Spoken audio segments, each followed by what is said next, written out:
Partai Solidaritas Indonesia (PSI) membantah Kaesang Pangarep sengaja menghilang pasca gaya hidup mewahnya naik jet pribadi ke Amerika Serikat jadi sorotan.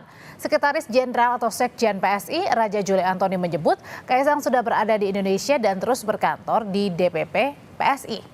Raja Juli Antoni menegaskan Kaesang Pangarep sudah berada di Jakarta sejak 28 Agustus kemarin. Setelah di Jakarta, Kaesang sempat memimpin rapat koordinasi dan menandatangani berkas rekomendasi pilkada di DPP PSI. Menurutnya, hampir setiap hari Kaesang berada di kantor. Kata Raja Juli, hampir setiap hari setelah tanggal 28 Agustus 2024, Mas Kaesang ngantor di DPP PSI. Bila tidak keluar kota, sore atau malam setelah jam kantor, saya secara pribadi selalu bertemu Mas Kaesang.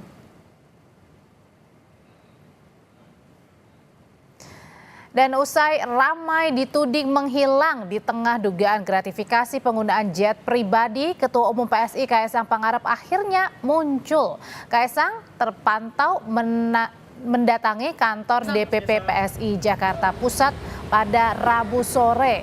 Kaesang tiba di kantor DPP PSI sekitar pukul 15:20 waktu Indonesia Barat. Kaesang mengenakan kemeja lengan pendek berwarna biru gelap. Ramai dugaan gratifikasi penggunaan jet pribadi, Kaesang justru tak merespons saat disapa sejumlah jurnalis yang menunggu di DPP PSI. Saudara, kasus penggunaan jet pribadi Kaesang Pangarep terus berlanjut. Status Kaesang yang bukan penyelenggara negara jadi perdebatan dalam pemanggilan KPK. Tapi aktivis anti korupsi Pukat UGM Zainur Rohman bilang ada banyak putusan di Mahkamah Agung yang menjerat keluarga penyelenggara negara penerima gratifikasi.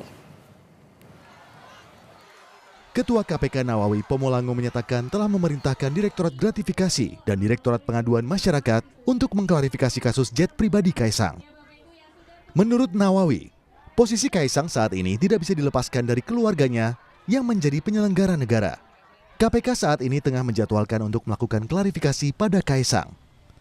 Namun Nawawi mengaku belum mengetahui di mana Kaesang saat ini. Ya, kita memang sudah memerintahkan Direktorat Gratifikasi dan Direktorat Pengaduan Laporan Masyarakat, kita sudah memintakan untuk mereka melakukan klarifikasi gitu. Kaesang kan nggak bisa dianggap secara personal. Semua publik mengetahui bahwa Kaesang adalah bisa dilanjutin gitu kan, gitu. Sudah dipahami, jadi kaitannya ke situ gitu. KPK punya kewenangan untuk mengurusin hal-hal yang seperti itu. Sebelumnya, Wakil Ketua Umum Partai Golkar Aceh Hasan Syazili menyatakan Kaesang tidak bisa dikaitkan dengan gratifikasi dalam kasus penggunaan jet pribadi. Menurut Aceh, Kaesang bukan penyelenggara negara. Tapi kan gini, Mas Kaesang sendiri kan bukan sebagai penyelenggara negara. Jadi sebagai seseorang yang bukan penyelenggara negara, tentu beliau tidak termasuk dalam kategori yang terikat dengan aturan atau soal penggunaan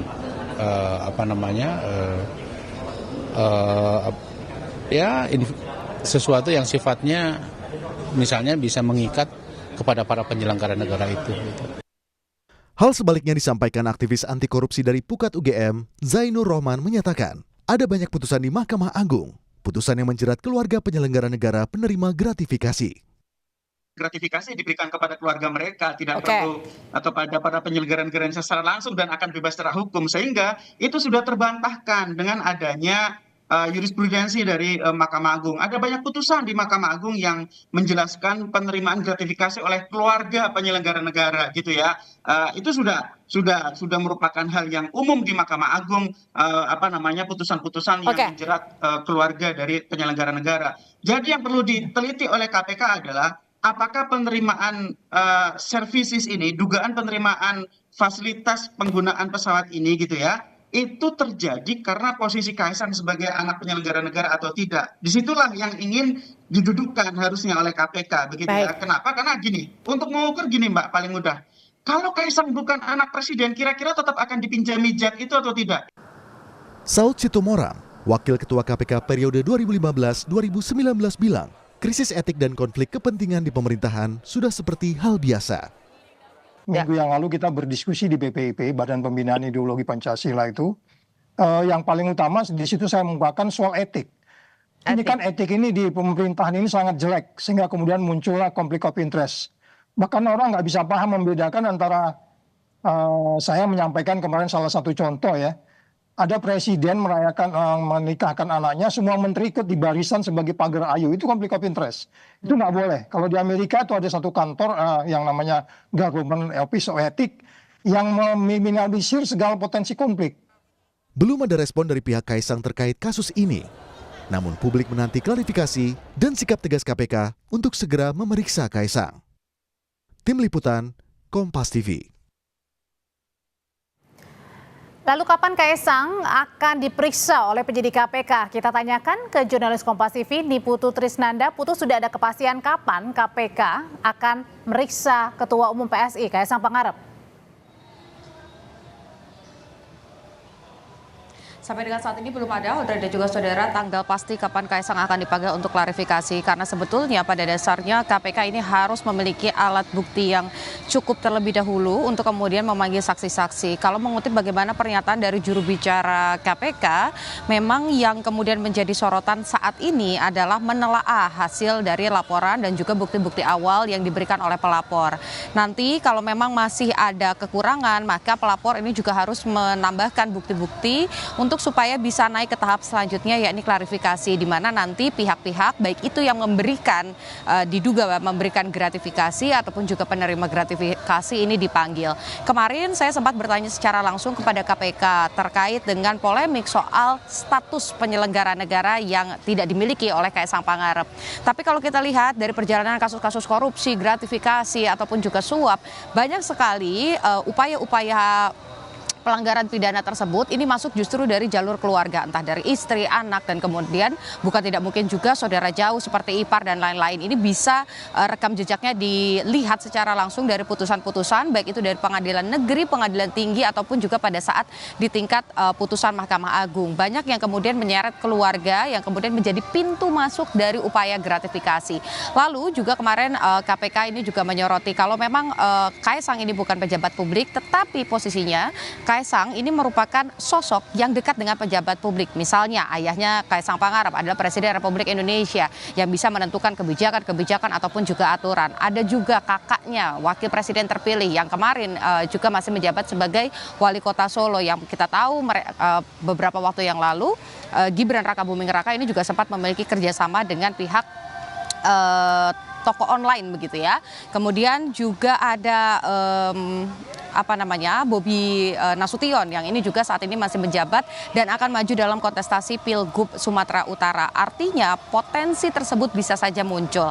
Tapi yang perlu dilengkapi oleh KPK untuk melanjutkan ke tahap selanjutnya adalah bukti-bukti. Jadi dalam posisi ini KPK bekerja untuk menelaah tahapan awal, tapi sebagai pelapor juga harus bisa meyakinkan KPK bahwa memang ada upaya untuk kemudian melakukan gratifikasi tersebut. Sampai dengan saat ini kita masih menanti, Audrey dan juga saudara, kapan tepatnya KPK akan melakukan klarifikasi, apakah memang ada dugaan gratifikasi, kemudian juga siapa saja pihak yang dipanggil, apakah pihak swasta yang menyewakan jet pribadi tersebut juga akan dipanggil, karena selain masalah urusan pidana, masalah etik ini juga perlu dilihat secara langsung. Bagaimana pengamat sudah banyak yang berbicara bahwa keluarga ini memang bisa menjadi pintu masuk dari perilaku pidana, salah satunya adalah suap, gratifikasi, ataupun juga tindak pidana korupsi. Jadi kita masih nantikan nanti seperti apa perjalanannya, tapi satu yang pasti kalau memang ada upaya gratifikasi, KPK berwenang untuk menindaklanjuti.